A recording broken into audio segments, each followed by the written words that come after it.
Alright, good morning everybody. My name's Ethan, I'm Jeremiah. I'm Kyle. I'm Garrett. and this is our final presentation going over how we believe universities can encourage their students to have less stress and better financial security. So going over our literature review, rising costs like tuition and housing are major sources of financial stress for students, and this stress has a very big negative impact on their academic performance and mental health. A lot of students feel like they lack the financial skills needed, and that leaves them unprepared. Going over our research purpose, we wanted to explore how universities can help reduce their financial stress and improve their long-term financial security. Our goal was to understand how the stress can have an impact on a student's well-being. Just a quick review of our hypothesis. Our first one was that we believe that structured financial literacy programs like classes would reduce their stress and improve their security. And then we also believe that access to these resources would mean they would be able to have higher budgeting confidence and therefore also reduce their stress.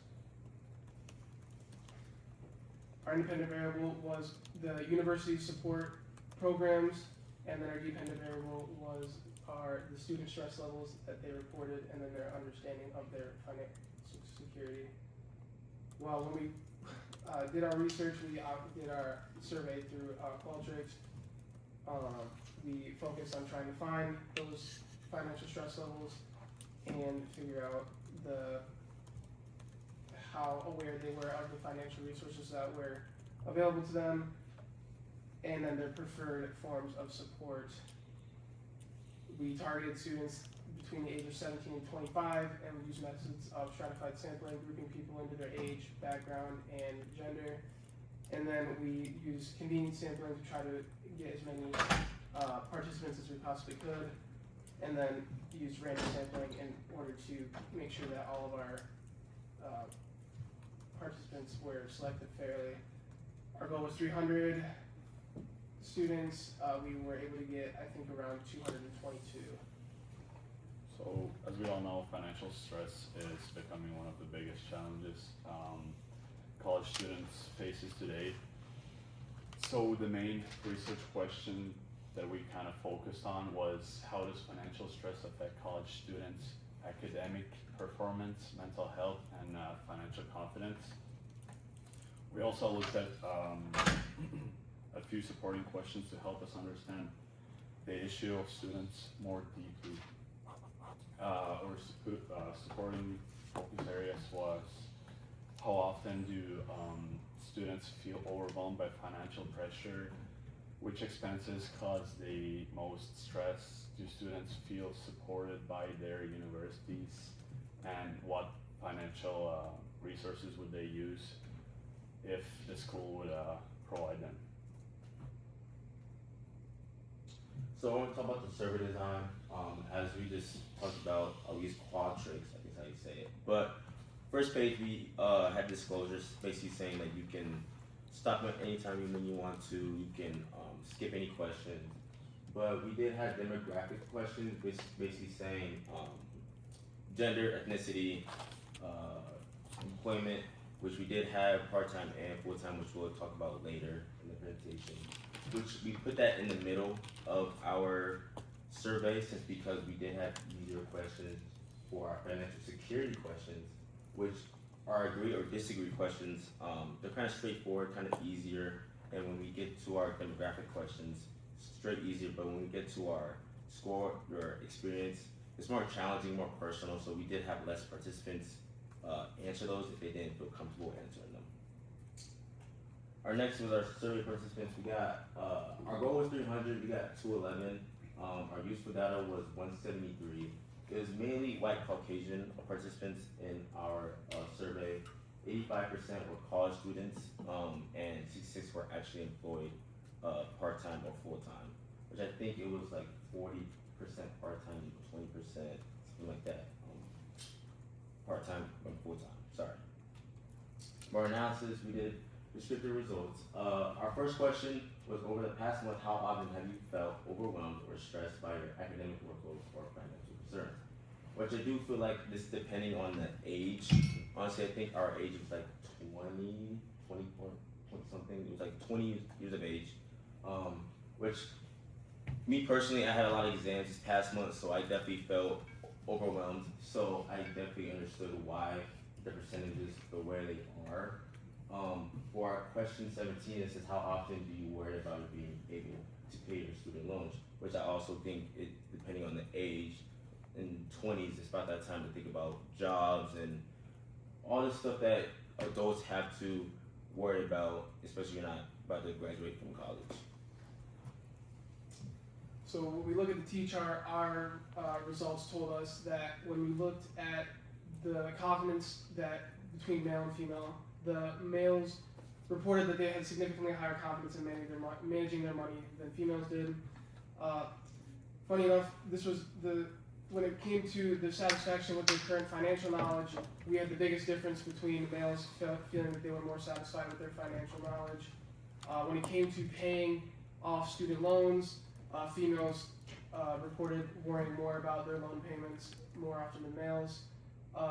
And then most importantly, when it came to how students felt about universities feeling aware of their own financial challenges, both groups reported that the school had little to no awareness. And then going into how schools could actively work towards reducing financial challenges. Although males were reported somewhat more likely to feel supported, both of the scores were still super low, feeling that the school does not make significant advances to helping them reduce their financial stress. Okay, so for the descriptive interpretation, our method was the survey results. So for the age of costs, so for most college students, 18 to 25, common expenses were tuition, rent, food and textbooks, obviously. Tuition being the main cost on that, and for class years, seniors reported higher stress that comes by obviously graduating next semester or this semester, so obviously internships, life after graduation, and all that stuff plays a lot more high stress than maybe some of the other class years. Work hours, so some students do work outside of school, so obviously some more hours results in higher stress and fatigue. And then financial aid, it does help. I know there's athletes which get athletic scholarships, but sometimes it doesn't cover a lot or all of it. And that's, I didn't even know it at all. It was a lot overwhelming for a lot of students. And then money confidence, so mostly mid-range, so does struggle with budgeting, bills, savings and loans, and then academic impact. That also troubles with focusing and completing assignments and motivation, and maybe engagement in class as well. And then for our regression analysis, financial stress purpose, just kind of want to see how work hours, financial aid, class year, money, confidence affects the stress, and we find the main factors to help universities support students. So why regression? It looks at many factors at once. It shows factors matter most, and it controls for the other variables. And then for the implications, it expands financial aid programs, offer workshops, counseling, digital tools, and focus supports on factors with the biggest impact. Okay, so strategies for the universities that can maybe happen in the future is offer one credit financial fundamental course that focuses on teaching students budgeting, crediting, and student loan literacy. Provide one-to-one advising for students who need it. To have counseling for mental health or financial counseling, and create online tools for budgeting and credit tracking. So our results clearly show that financial stress is not just a common thing for students. It's something many students are dealing on a regular basis. So our key results were students experience high, frequent financial stress. Also, essential costs like tuition, housing create major pressure. Also, many students lack confidence in their financial knowledge. Most students would use financial support services if available. But the good news is that the most students said they would actually, like I said, use services if it was available from the school. And the main implications from our research is that schools need to be more proactive in solving these problems, offering things like financial counseling, budgeting tools, or more transparent resources that could help reduce stress and improve student success. It also improves the school's reputation and helps students feel more supported overall. So obviously, the university can help students feel less stressed and more secure about their future by teaching money skills and offering personal support. When students learn how to manage their money and handle stress, they're more confident and ready for life before and after graduation.